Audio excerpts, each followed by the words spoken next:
अच्छा, आज के इस लेक्चर में हम लोग बात करते हैं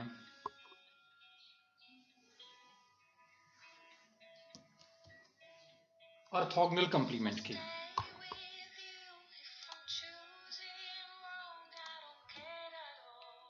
तो पहले इसकी डेफिनेशन को देखते हैं और फिर इसके कुछ थ्योरम्स को भी देखेंगे।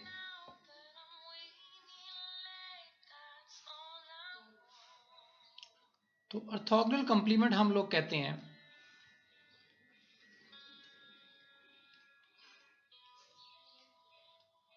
Orthogonal complement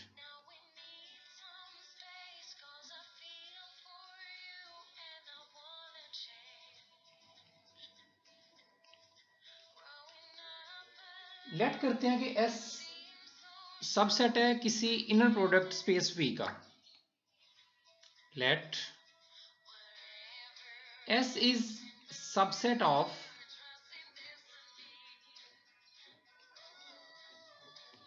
inner product space V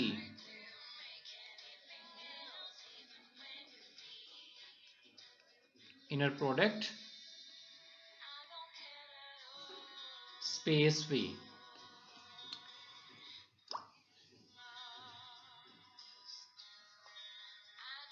orthogonal complement को हम डिनोट करते हैं इस तरह से, S के ऊपर एक साइन उल्टा T जिसे आप पढ़ सकते हैं, या ये किसी लाइन के ऊपर परपेंडिकुलर का साइन है। ठीक है, ये एक लाइन है, इसके ऊपर 90 का एंगल S से बनता है। तो ये बेसिकली ऑर्थोगोनल की एक जो है ना वो सिंबल शो की गई है, एक लाइन के ऊपर ये 90 का बिल्कुल एक सीधी लाइन हमने लगाई है। S ऑर्थोगोनल या S परपेंडिकुलर भी इसे पढ़ते हैं। इसके अंदर जो एलिमेंट्स आते हैं वो आते हैं V से, V बिलोंग्स टू V। तो सबसे पहली जो बात आपने याद रखनी है कि S ऑर्थोगोनल में एलिमेंट्स जो आते हैं वो किसके आते हैं, वो आपकी इनर प्रोडक्ट स्पेस के आते हैं। इनर प्रोडक्ट आपको पता है क्या होती है, उसके कुछ एक्सियम्स थे जो हमने चैप्टर के शुरू में पढ़े थे। अगर वो एक्सियम पूरे हों तो हम उस वेक्टर स्पेस को इनर प्रोडक्ट स्पेस कह देते हैं। तो आपकी वेक्टर स्पेस के ही कुछ एलिमेंट्स आने हैं। इसका मतलब है कि S ऑर्थोगोनल जो होता है ये किसका डायरेक्ट सबसेट होता है, ये आपकी इनर प्रोडक्ट स्पेस का सबसेट होता है। अच्छा, कौन से एलिमेंट्स आने हैं वेक्टर स्पेस के, इनर प्रोडक्ट स्पेस के? सारे तो नहीं आने। ठीक है, अगर सारे आने हैं फिर तो हम इसको सबसेट क्यों कहेंगे, फिर तो ये पूरी इनर प्रोडक्ट स्पेस ही होगी। तो ऑर्थोगोनल कंप्लीमेंट में वेक्टर स्पेस के वो एलिमेंट्स आते हैं कि जिनकी इनर प्रोडक्ट W के साथ किसके इक्वल आ जाए, 0 के इक्वल आ जाए। W के साथ उनकी इनर प्रोडक्ट 0 आ जाए। वो अब W किधर से लेना है, W लेना है फॉर ऑल, वो सारे W जो किससे बिलोंग करते हैं, S से। समझ आ गई इस बात की? आपने ये V आपको दिया हुआ है, इसके अंदर बहुत सारे एलिमेंट्स हैं, V1 V2 V3 and so on, बहुत सारे एलिमेंट्स हैं। एक सेट S भी दिया हुआ है, W1 W2 W3 and so on WN तक।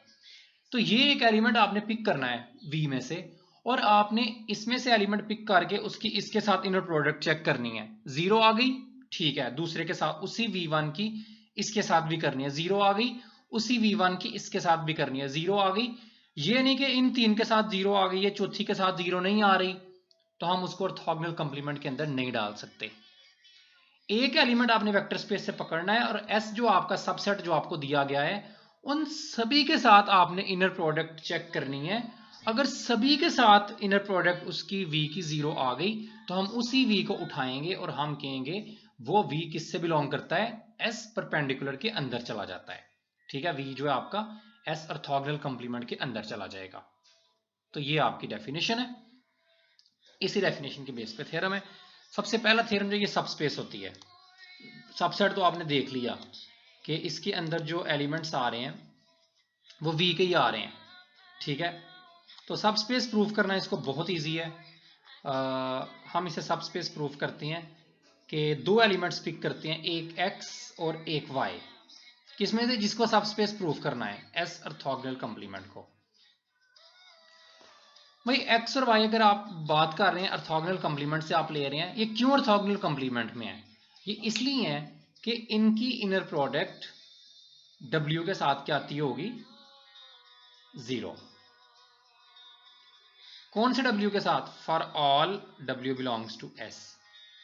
ठीक है, देखें आप बात कर रहे हैं X जो है ऑर्थोगोनल कंप्लीमेंट के अंदर है, तो ऑर्थोगोनल कंप्लीमेंट में कौन से एलिमेंट्स आते हैं? V के।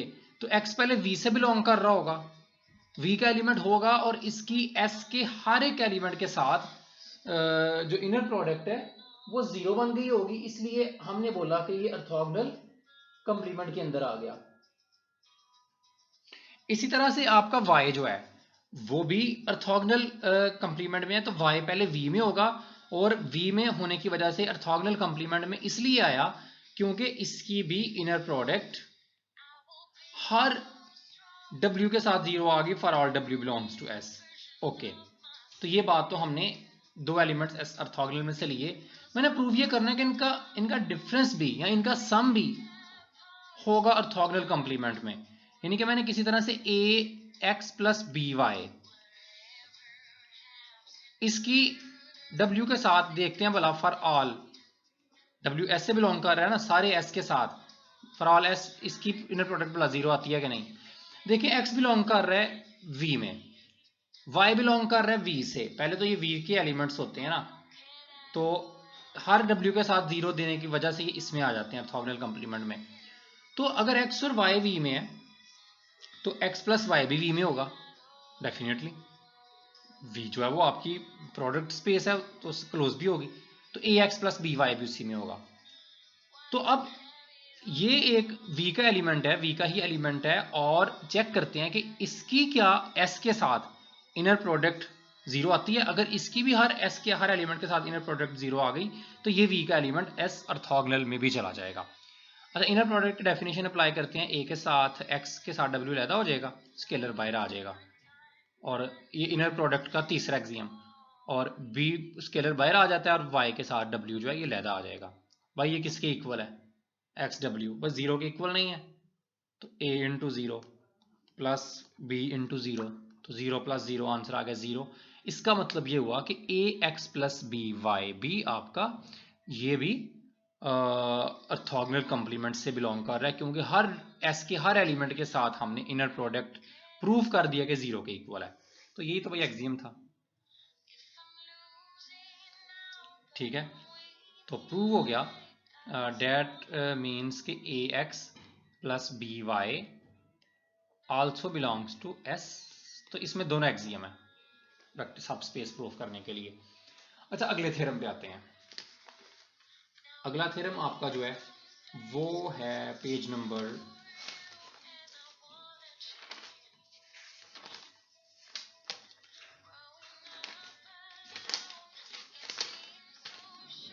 259 पे, पेज नंबर 259 पे, और ये क्वेश्चन नंबर 14 है। क्वेश्चन नंबर 14 कहता है S1 और S2 ये सबसेट हैं V के, किसी इनर प्रोडक्ट स्पेस के सबसेट है। भाई पहले तो सबसेट होना चाहिए ना S, तो फिर वो ऑर्थोगोनल कंप्लीमेंट आपके पास बनता है। तो नंबर 1 आप लोगों ने ये प्रूफ करना है कि S जो है ये सबसेट होता है ऑर्थोगोनल डबल कंप्लीमेंट का। ठीक है, ये चीज हम लोगों ने प्रूफ करनी है। तो चलें इसका प्रूफ देखते हैं। प्रूफ, हम ऐसा करते हैं कि एक एलिमेंट W लेते हैं S में से। ठीक है, आपने W ले लिया S में से, तो अगर W की V के साथ इनर प्रोडक्ट 0 आए, ठीक है, W की इनर प्रोडक्ट V के साथ 0 आए for every V belongs to S complement. ठीक है, ये बात इधर समझने वाली है, इसी से हमारा थ्योरम प्रूव हो जाएगा कि W आपने S में से लिया। S आपके पास देखें ये एक सेट है जो कि V का सबसेट है।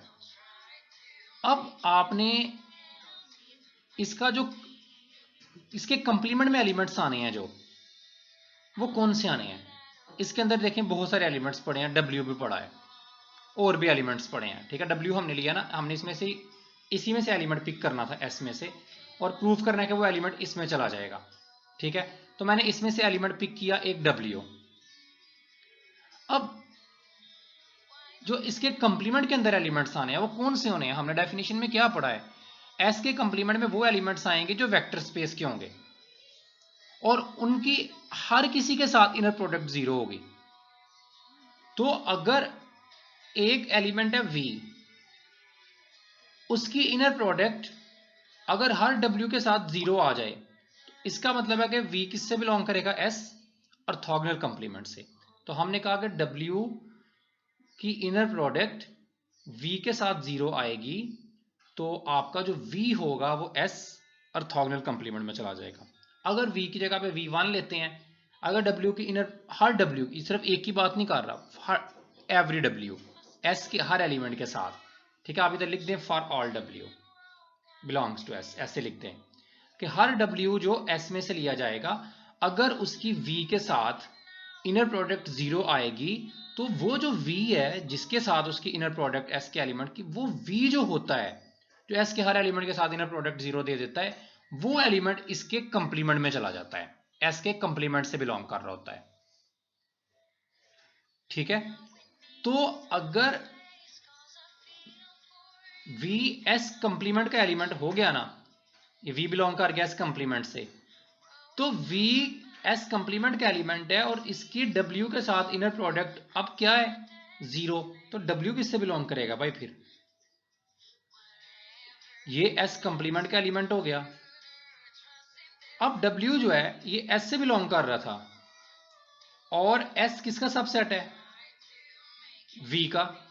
इसका मतलब है W V का भी एलिमेंट होगा। तो इस वक्त आप इसको S का एलिमेंट मानने की बजाय V का एलिमेंट माने, ठीक है। इसको किसका एलिमेंट माने, V का। तो V का ये एक एलिमेंट है और इसकी S ऑर्थोगोनल एक सबसेट है V का।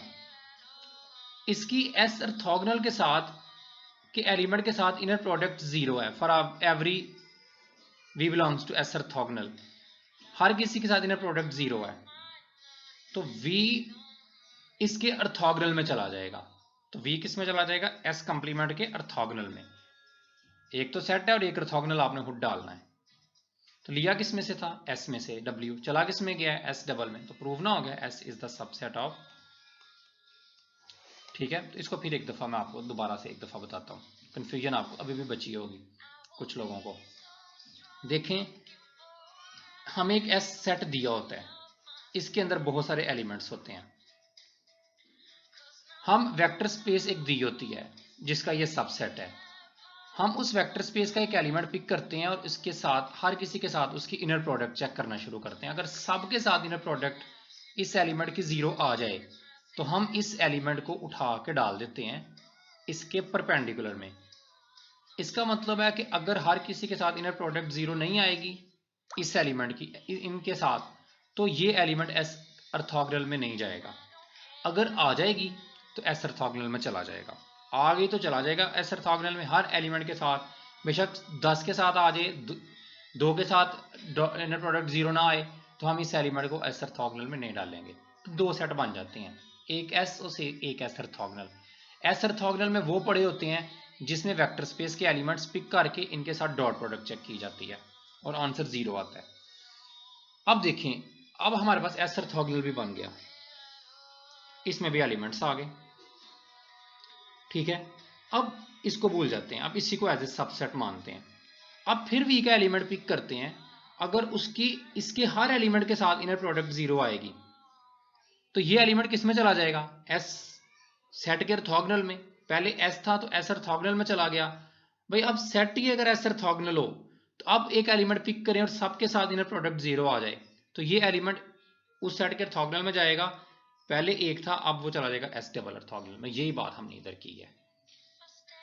हमने W बिलोंग किया S में से लिया और हमने कहा कि उसकी इनर प्रोडक्ट V के साथ 0 आनी चाहिए for every V belongs to S orthogonal, ठीक है। अगर V S ऑर्थोगोनल से बिलोंग कर रहा है, ठीक है, हम इधर ले रहे हैं कि जो जो S ऑर्थोगोनल से बिलोंग करेगा एलिमेंट, जो सा भी, तो उस एलिमेंट की W के एलिमेंट के साथ इनर प्रोडक्ट फिर 0 होनी चाहिए ना। तो इसलिए वो इससे बिलोंग करेगा। हमने कहा अगर ये एस ऑर्थोगोनल से बिलोंग कर रहा है, इसकी 0 है, तो अगर मैं इसको W को अगर मैं S का मानने के बजाय एलिमेंट मान लूँ, मैं वेक्टर स्पेस का मान लूँ, तो इसकी इनर प्रोडक्ट ये एस ऑर्थोगोनल का एलिमेंट बन गया, तो इसके साथ इनर प्रोडक्ट 0 है, तो W चला जाएगा S डबल ऑर्थोगोनल में। ठीक है, तो ये इसमें थोड़ा लॉजिक है। ओके, अगले थ्योरम पे आते हैं। अगले थ्योरम में हम कह रहे हैं इफ, इसका बी पार्ट है क्वेश्चन नंबर 14 का ही, S1 is the subset of S2, तो हम कहते हैं S2 का जो ऑर्थोगोनल होगा वो सबसेट होगा S, यानी कि उलट होता है S1 का। ओके, S1 का, तो चलें इसका प्रूफ देखते हैं।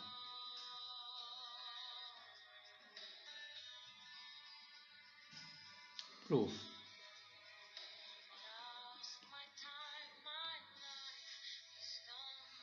तो प्रूफ में हम लोग, हमें दिया उसने S1 सबसेट है S2 का, इसको मैंने इसका सबसेट प्रूफ करना है, तो हम एक एलिमेंट इसी में से पिक कर लेते हैं ना, और प्रूफ करवा देंगे कि वो इसमें भी पड़ा हुआ है। तो उसके लिए हम एक एलिमेंट W पिक कर लेते हैं, W belongs to S2 complement. Okay, अब देखें WS2 कंप्लीमेंट में कब पड़ा होगा। ठीक है, अब आपको ये बात बड़ी इजीली समझ में आ जाएगी। WS2 के कंप्लीमेंट में इसलिए पड़ा होगा कि W किससे बिलोंग कर रहा था, ये बिलोंग कर रहा था किसी वेक्टर स्पेस के एलिमेंट से। ठीक है, S2 आपके पास एक सबसेट था भाई, इसमें बहुत सारे एलिमेंट्स थे S2 के अंदर, तो W आपने वेक्टर स्पेस में से पिक किया, और जो S2 था ना आपके पास, ये जो S2 है, उसके हर एक एलिमेंट के साथ इसकी इनर प्रोडक्ट आ गई 0, तो W किस में चला गया, इसके उसी S2 के ऑर्थोगोनल में चला गया। था वो V में से, होता वो वेक्टर स्पेस का एलिमेंट है, लेकिन उसी S2 के साथ अगर उसकी डॉट प्रोडक्ट हर S2 के साथ 0 आ जाए, तो वो वेक्टर स्पेस का एलिमेंट उठ के इसी सेट के ऑर्थोगोनल में चला जाता है। इसका मतलब है W की इनर प्रोडक्ट V के साथ 0 आएगी, किस V के साथ, for all V belongs to S2। ठीक है, for all V belongs to S2 के हर एलिमेंट के साथ। मैंने इधर W की V के साथ लिखी है, V किसका एलिमेंट है, इसका, ये भी हो सकता है, यानी कि सिर्फ इसके साथ आनी चाहिए, ये V है, अगर इसके साथ आ गए भाई ठीक है, नहीं, हर S2 में जितने एलिमेंट्स आ रहे हैं उन सबको मैंने V का नाम दे दिया है। हर किसी के साथ अगर W अगर S2 के ऑर्थोगोनल में है, तो हर किसी के साथ उसकी इनर प्रोडक्ट 0 आएगी। ओके, लेकिन हमें उसने दे दिया है कि S1 किसका सबसेट है, S2 का, यानी कि S2 में जो एलिमेंट्स पड़े हैं वो सारे के सारे S1 में भी पड़े हैं। S1 के अंदर जो एलिमेंट्स पड़े हैं ये S1 के अंदर है, वो इससे तो कम है ना, S1 इसका सबसेट है, इसके सारे एलिमेंट्स इसमें पड़े हैं। अगर इसके साथ इनर प्रोडक्ट 0 आ रही है तो बट डेफिनेटली इधर तो वही एलिमेंट्स पड़े हैं, तो W की इनर प्रोडक्ट V के साथ तो 0 लाजमी तौर पे आएगी for all V belongs to S1। ठीक है, इस अगर ये मान लें कि ये पहले इसके सारे एलिमेंट्स मैंने पहले उठाए और पहले 3 जगह पर डाल दिए, तो इसके साथ तो इनर प्रोडक्ट 0 है, तो यही 3 तो इसमें थे और बाकी S2 के अपने अलग हैं, उनके साथ तो 0 है ही।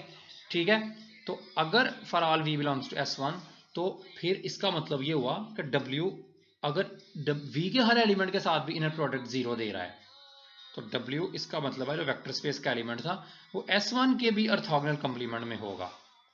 समझ आ गया ना बात, तो भाई बात क्लियर हो ना गई, प्रूव ना हो गई, लिया किस में से था, S2 कंप्लीमेंट में से W, चला किस में गया W, S1 के कंप्लीमेंट में। सो आपका S2 का कंप्लीमेंट जो है ये सबसेट हो गया S1 कंप्लीमेंट का। ओके, तो ये बी पार्ट भी आपका हो गया। ओके, सी पार्ट की तरफ आते हैं, 3 ही पार्ट्स हैं इसके। तो सी पार्ट में वो ये कह रहा है कि S कंप्लीमेंट जो होता है ये सबसेट होता है स्पैन ऑफ S कंप्लीमेंट का। स्पैन ऑफ एस कंप्लीमेंट का। ओके, ये चीज प्रूफ करनी है, तो इसका प्रूफ भी देखते हैं। तो इसका प्रूफ देखने के लिए आपको पता है कि एस जो होता है ना, एस ये सबसेट होता है स्पैन ऑफ एस का। ये हमने चैप्टर नंबर 4 में प्रूफ किया था। S is the subset of span of S.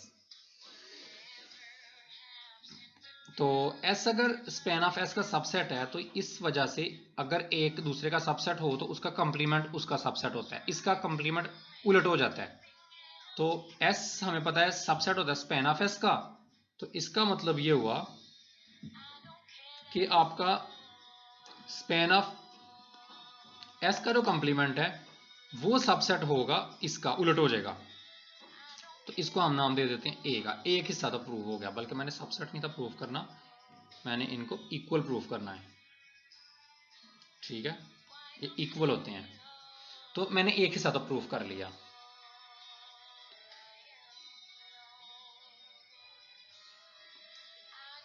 ठीक है, हमें पता है चैप्टर 4 से कि एस सबसेट होता है स्पैन ऑफ एस का। हमने क्या करी, एक दूसरे के सबसेट हों तो इस वाले का कंप्लीमेंट इसका सबसेट होता है पार्ट नंबर बी से। ठीक है, बाय पार्ट बी इसी के। ओके, नो, अब हमने उलट प्रूफ करना है। मैंने अब एस ऑर्थोगोनल को इसका सबसेट प्रूफ करना है।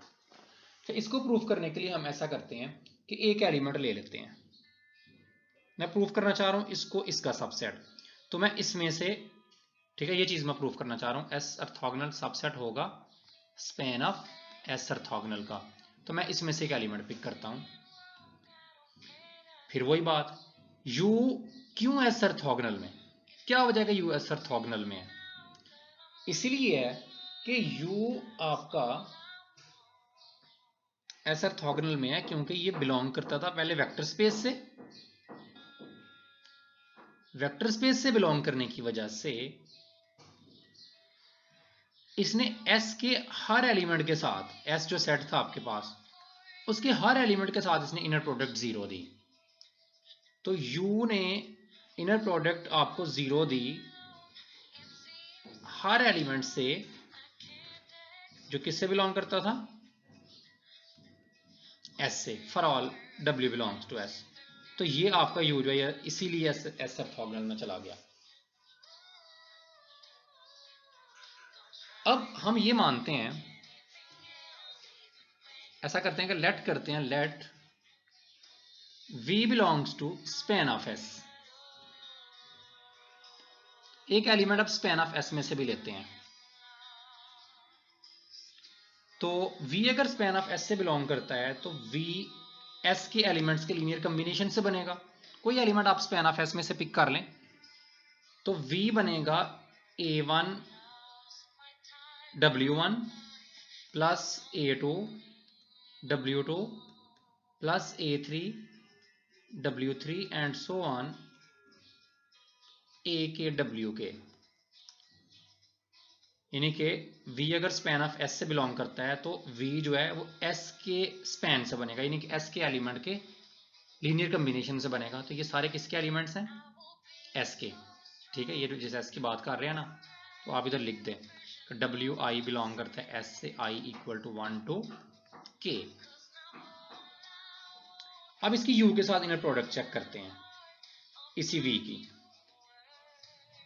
A1 W1 A2 W2 and so on A के W के, ये मैंने एलिमेंट V ही लिखा। इसकी इनर प्रोडक्ट किसके साथ चेक कर रहे हैं, U के साथ। ओके, देखते हैं भला क्या आंसर आता है। तो आप बेशक U को पहले लिख लें और V वाला जो एलिमेंट है ये बाद में लिख दें, या V वाला पहले लिख दें, इससे कोई फर्क नहीं पड़ता। अब ये ना सोचें कि U को पहले लिखना चाहिए था, V जो है ये बाद में, तो इसको बाद में लिखना चाहिए था। स्केलर बाहर आ जाता है, W1 के साथ आ गया U। भाई W1 किसका एलिमेंट था, V बिलोंग कर रहा था ना स्पैन ऑफ S में से। ठीक है, तो आपने V को S के एलिमेंट्स के लीनियर कॉम्बिनेशन में लिखा, तो W1 S का एलिमेंट था ना। तो U की तो S के हर एलिमेंट के साथ इनर प्रोडक्ट क्या है, 0। तो ये भी क्या होनी चाहिए फिर, 0। W2 किसका एलिमेंट है, S का। W2 की भी इनर प्रोडक्ट U के साथ क्या होनी चाहिए, 0 एंड सो ऑन, A के W के U, W के किसका एलिमेंट था, S का, S के हर एलिमेंट की इनर प्रोडक्ट क्या होनी चाहिए, U के साथ 0, तो ये सारे क्या हो गए 0, तो 0 + 0, तो U की जो आपने इनर प्रोडक्ट V के साथ चेक की वो क्या आ गई 0। इसका मतलब है कि इनर प्रोडक्ट में से आपने एक एलिमेंट पिक किया U, और उसकी स्पैन का एक फर्जी एलिमेंट आपने पिक किया, तो उसकी स्पैन के एलिमेंट के साथ इनर प्रोडक्ट क्या आ गई 0, तो आपका U किस में चला गया, स्पैन ऑफ S के कंप्लीमेंट में। ठीक है, उसी जो आपने U पिक किया था उसकी स्पैन के एलिमेंट के साथ आप लोगों ने इनर प्रोडक्ट क्या प्रूफ करवा दिया 0, तो अगर उसके हर एलिमेंट के साथ इनर प्रोडक्ट आप 0 प्रूफ करवा दें तो ये एलिमेंट उसके कंप्लीमेंट में चला जाता है। U किस लिया किस में से था आपने, S कंप्लीमेंट में से, चला किस में गया है, स्पैन ऑफ S कंप्लीमेंट में, S कंप्लीमेंट जो है वो सबसेट प्रूव हो गया इसका, तो ये चीज़ मैंने प्रूफ करनी थी। ठीक है, S ऑर्थोगोनल सबसेट हो गया स्पैन ऑफ S ऑर्थोगोनल का, तो दोनों साइडें प्रूव हो गई हैं, तो हम दोनों को A और B से हम कह सकते हैं बोथ आर इक्वल। तो ये इसका थ्योरम था S ऑर्थोगोनल कंप्लीमेंट के ऊपर। तो एक और भी थ्योरम है इसके ऊपर अभी, तो चलें हम ऐसा करते हैं कि उसको हम अपने अगले लेक्चर में देखते हैं। आप आज इस लेक्चर में आप ऑर्थोगोनल कंप्लीमेंट को अच्छी तरह से समझ लें। ठीक है, मैं फाइनल आपको फिर एक दफ़ा बताता हूँ। S एक साथ सेट होता है जो V का सबसेट होता है, इसमें कुछ एलिमेंट्स, सारी बात है, कुछ एलिमेंट्स इसमें पड़े होते हैं। इसका ऑर्थोगोनल जो बनता है वो कैसे बनता है, वेक्टर स्पेस में से एक एलिमेंट पिक करते हैं और इसके साथ उसकी इनर प्रोडक्ट चेक, अगर सबके साथ 0 आ जाए तो उस एलिमेंट को उठाते हैं और ला के डाल देते हैं ऑर्थोगोनल में। ओके, बात समझ में आ गई है। तो ये आपका यही डेफिनेशन थी, इसी की बेस पे आपके सारे, थोड़ा अगर आप डीप में देखेंगे तो इसी को बार बार हम लोगों ने यूज़ करके अपने थ्योरम प्रूफ किए हैं। तो चलें अगले लेक्चर में मिलते हैं, तब तक के लिए।